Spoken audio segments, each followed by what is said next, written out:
मैं मीरा कुमुदी, मैं इतिहास पढ़ती नहीं हूँ, मैं इतिहास गढ़ती हूँ और इतिहास गढ़ने के लिए ही मैं इतना परिश्रम कर रही हूँ। और निकम्मी सरकार है, इसलिए इसी आशा और उम्मीद से वहाँ लोग पहुँचेंगे कि अब स्थिति परिस्थिति पैसा खर्चा करने के बावजूद भी काम नहीं होता है। और दलाल साहेबगंज के हर ब्लॉक और हर पंचायत में 10-10 दलाल फिट किए हुए हैं। वो दलाल वर्तमान जनप्रतिनिधि से मिला हुआ है। नमस्कार, मेरा नाम है सृजन कुमार है। आप लोग समाज तक न्यूज देख रहे हैं। बता दें कि इस वक्त 98 विधानसभा साहेबगंज में उपस्थित है, जहां पे आपको बता दें कि बिहार बदलाव रैली के लेकर यह प्रचार गाड़ी घूम रही थी।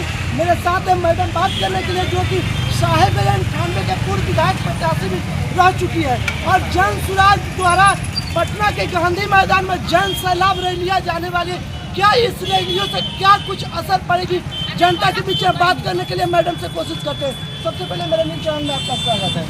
धन्यवाद। बताइए मैडम जी, जो पटना में बिहार बदलाव रैली को ऐतिहासिक रैली बनाने जा रही है आप लोग, इससे क्या जनता के ऊपर प्रभाव पड़ेगी? देखिए, यह रैली जितनी बड़ी रैली होगी और जितने समर्थक वहाँ उपस्थित होंगे, यह प्रमाणित करेगा कि आज की व्यवस्था और से लोग सारी जनता आज एनडीए की सरकार है। तो इससे नाखुश होकर के जितने लोग वहाँ पहुँचेंगे, यह साबित कर देगा कि आज की सरकार भ्रष्ट सरकार है और निकम्मी सरकार है। इसलिए इसी आशा और उम्मीद से वहाँ लोग पहुँचेंगे कि अब स्थिति परिस्थिति बदले बिहार की। यह रैली आशा और उम्मीद से भरा हुआ रैली है। यह ऐतिहासिक रैली है। इसके पहले इंदिरा गांधी का सरकार को उखाड़ फेंका गया था, यही उसी गांधी मैदान में जेपी आंदोलन में। और ये दूसरा है समय कि जो एनडीए सरकार और महागठबंधन सबकी बोलती बंद होगी और एनडीए सरकार को उखाड़ के फेंकने का ही यह मंशा है प्रशांत किशोर का। प्रशांत किशोर भी बहुत बड़े पारखी हैं और इसी के तहत इन्होंने गांधी मैदान में इतना बड़ा जन सैलाब का व्यवस्था किया है। और उसी क्रम में मैं साहेबगंज में जनताओं को जगा रही हूँ और आमंत्रित कर रही हूँ कि वहाँ कम से कम साहेबगंज हमारे नेतृत्व में 1000 लोग जाएंगे। मेरे खर्च से अब मेरे नेतृत्व में 1000 लोग साहेबगंज 98 विधानसभा क्षेत्र से जा रहे हैं।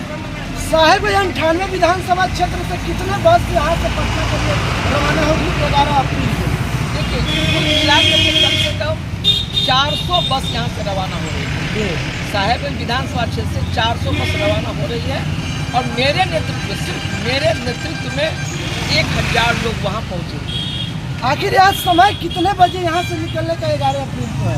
यहाँ से लोग निकलेंगे 9 बजे निकलेंगे और वहाँ कम से 12-2 बजे तक स्टार्ट करना है। वहाँ 2 बजे से उनका जो है सो कार्यक्रम शुरू है, क्योंकि धूप का समय है और लोग का भी कटनी का भी समय है, गेहूँ का समय है। वो सब कर करके 9-10 बजे यहाँ से निकलेंगे और वहाँ सारी व्यवस्था है। पूरे बिहार के लोग वहाँ पहुँचेंगे और ऐसी रैली हो रही है, न भूतो न भविष्य न कभी। जब प्रशांत किशोर बिहार के कोने तक घूमकर पद यात्रा की, पद यात्रा के बाद ये बिहार बदलाव रैलियाँ लेकर जा रहे हैं, इससे क्या कुछ पार्टी के ऊपर और जनता के बीच असर पड़ने वाली है? बहुत बड़ा असर पड़ने वाली है। ये पहले तो गाँव घूमे अपने पैदल यात्रा से, अब लोगों को आह्वान किए हैं कि अगर आप मेरे विचार से, आप अपनी व्यवस्था से अगर नाखुश हैं तो पटना आइए। उसकी व्यवस्था, जनता की व्यवस्था प्रशांत किशोर के दिमाग में है और उन्हीं के कारण जो है यह जो रैली सफल होगा तो साबित हो जाएगा कि आने वाले समय में प्रशांत किशोर का सरकार बनने जा रहा है। क्या प्रशांत किशोर ने कितने 243 सीटों पर लड़ने के लिए ऐलान कर चुके हैं? क्या 243 सीटों पर उम्मीदवार उतारने का खबर पाएंगे? उनको तो उनके पार्टी से हर विधानसभा क्षेत्र से 10-10 उम्मीदवार से खत्म होगा कौन उम्मीदवार सफल हो सकता है। और बहुत बड़े पार्टी हैं, बहुत बड़े जौहरी हैं और वो जीरा को चुन करके ही निकाल देंगे हर विधानसभा क्षेत्र। कितने पार्टियां हैं कि जो कि पैसे के दम पर टिकट को बेच देती है? क्या जन सुराज ऐसा करने जा रही है? यही तो खासियत है। इसके पहले जितने भी पार्टियां हुआ करती हैं वो पैसा लेकर के टिकट देती हैं और इनके पार्टी में इतनी वोट बची हुई है, इतनी अवसर तक है कि ये बगैर पैसा का सिर्फ क्वालिटी देख करके क्वांटिटी को चुन करके टिकट देने जा रहे हैं।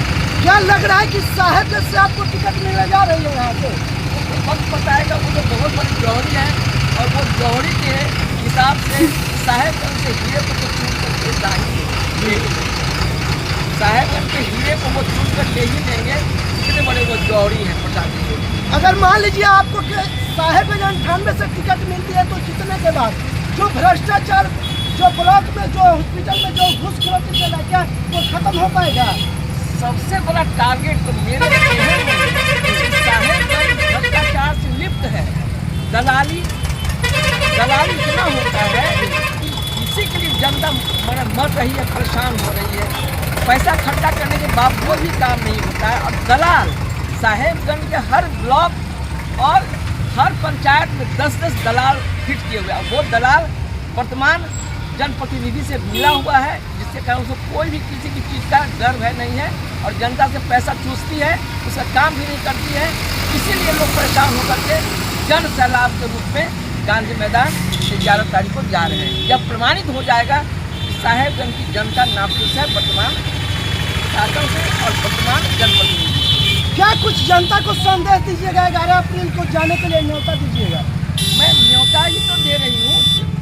11 अप्रैल को जाने के लिए हर घर जा करके माताओं को, बहनों को मैं रिक्वेस्ट कर रही हूँ कि आप चलिए और देखिए इतिहास के पन्ने लिखे जा रहे हैं। मैं मीरा कुमारी, मैं इतिहास पढ़ती नहीं हूँ, मैं इतिहास गढ़ती हूँ और इतिहास गढ़ने के लिए ही मैं इतना परिश्रम कर रही हूँ और इतिहास गढ़ा जाएगा और इतिहास लिखा जाएगा साहेबगंज की धरती पर। जय हिंद, जय भारत। अभी मेरे साथ सुने थे 98 विधानसभा के पर्पल दावेदार जो जन सुराग से आ रहे हैं मीरा कुमारी जी के अब तक के लिए